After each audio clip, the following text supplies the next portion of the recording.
Sebetulnya di Undang-Undang Polri itu tidak mengatur pembatasan yang di luar kepolisian sepanjang itu berkaitan dengan penugasan yang ada kaitannya dengan Undang-Undang ASN ya. Artinya Undang-Undang Polri hanya membatasi sepanjang berkaitan dengan pasal 28 ayat 3 itu dalam ranah pengisian jabatan-jabatan di luar dari institusi Polri yang memang pengisiannya melalui proses politik ya, seperti misalnya anggota DPR mau mencalonkan sebagai anggota DPRD, kemudian kepala daerah, calon gubernur, bupati, wali kota, atau mungkin menjadi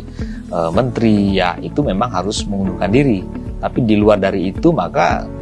sepanjang dalam Undang-Undang ASN memang dibolehkan pengisian jabatan pimpinan tinggi ya, tentunya juga dengan penyetaraan melalui instansi terkait yang diberikan kewenangan dalam manajemen pegawai negeri sipil ya untuk melaksanakan Undang-Undang ASN, sehingga tidak ada masalah bila Polri anggota Polri untuk tetap ditugaskan di kementerian lembaga. Implikasinya kalau itu merupakan jabatan yang bersifat politik praktis ya, misalnya untuk duduki sebagai jabatan politis menteri, atau misalnya tadi anggota DPR, anggota DPRD, maupun juga kepala daerah, gubernur, bupati, wali kota, itu kan memang harus mengundurkan diri atau pensiun dini, mengajukan pensiun ya, sehingga di luar dari itu maka implikasi bagi anggota Polri yang tetap ingin ditugaskan atau mendapat penugasan dari Kapolri untuk di kementerian lembaga sepanjang itu dalam Undang-Undang ASN dan dalam koridor